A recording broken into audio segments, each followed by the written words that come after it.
Assalamualaikum warahmatullahi wabarakatuh. Saat ini kita bersama dengan Pak Kadis Pengadilan Penduduk dan Keluarga Berencana, Pak Ali Aram.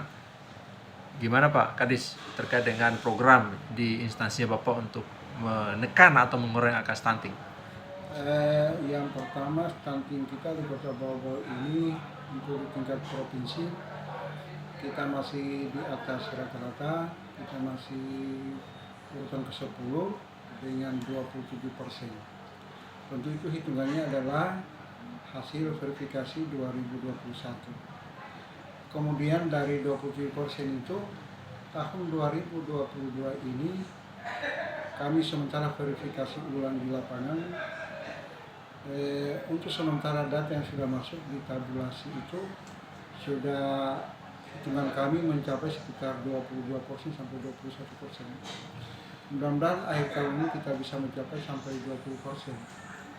Kemudian di tahun 2023 tentu upaya-upaya itu kita berharap 15 atau 14%. Kita berharap masuk sama dengan jumlah stunting perhitungan nasional. Tentunya ini bukan hanya kerjanya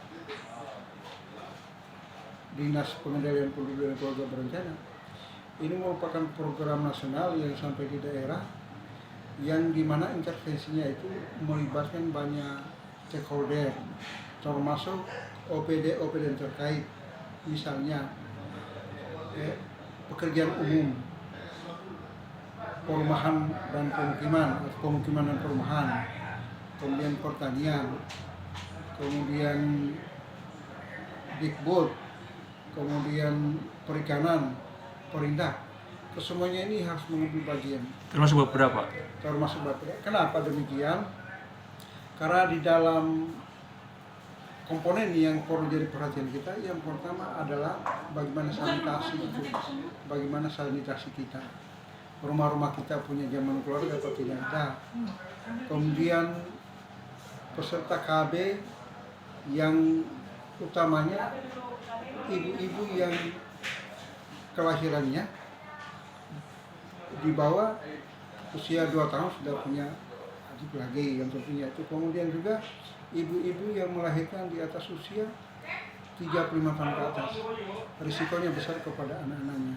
Demikian juga perkawinan bagi wanita perempuan di usia di bawah 18 tahun. Ini juga berisiko. Tentunya upaya-upaya ini harus kita lakukan. Saya kira Dinas Kesehatan juga harus mengambil peran untuk memberikan manfaat kepada mereka bayi-bayi balita yang baru lahir itu, karena hitungannya adalah 1000 hari kelahiran pertama itu menjadi perhatian kita semua. Tentunya dalam menghadapi situasi seperti ini, Dinas Pengendalian Penduduk menyiapkan data sebaik mungkin, bagaimana data-data itu bisa digunakan oleh instansi terkait, termasuk juga di dalamnya adalah dinas sosial. Karena itu sangat penting. Artinya dengan adanya bantuan-bantuan yang masuk daerah kita, sebenarnya kalau kita berikan sesuai dengan target penurunan stunting, sudah harus kita lakukan. Kemudian Pak, di kecamatan yang ada di Kota Bau ini, di mana yang paling tinggi angka stunting? Kalau stunting yang paling tinggi sementara ini, kalau di kecamatan itu adalah Kecamatan Tomari. Utamanya satu kelurahan Ya. sampai 37%. Itu kelurahan apa Pak? Kelurahan Laba-Laba. Jadi ada lokus kita ada 15 kelurahan untuk 2022. 15 kelurahan. Terus intervensi yang paling nyata untuk bisa langsung menekan secara minimal angka stunting itu apa yang akan dilakukan? Yang tentunya yang pertama adalah kita lakukan bagaimana yang pertama dari kami tentu kita lakukan bagaimana sosialisasi tentang apa arti daripada keluarga bersama stunting. Kedua, OPD yang terkait, misalnya karena rata-rata bagian sana adalah MCK, kemudian air, itu yang harus kita lakukan. Sekarang kan pemasangan meteran air saya kira yang dilakukan PDM saya kira cukup, walaupun nantinya apakah airnya nanti itu, dan harus juga kebersihannya, karena itu sangat penting daripada masyarakat itu. Upaya-upaya inilah yang harus kita lakukan.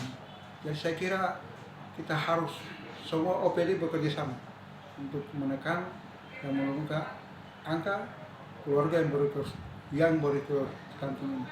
Target tahun ini Pak, berapa angka stunting Kota Bobong? Kita berharap 2022 ini kita mentargetkan sampai 21%. Untuk 2023 ya tentu kita berharap di bawahnya itu. Kalau bisa mendekati rata-rata nasional, kalau memang bisa sampai 15% atau 16%, saya kira hal yang patut untuk kita lakukan. Karena target nasional nanti 14% itu di tahun 2024. Tapi kita berharap di akhir kepemimpinan tampil manis ini kita berupaya bagaimana kita semua OPD menyatu, bagaimana stunting ini sampai angka 15 atau 14% lah, kita berupaya ke arah itu. Sehingga 2024 kita tinggal mengharapkan apakah di bawah rata-rata nasional.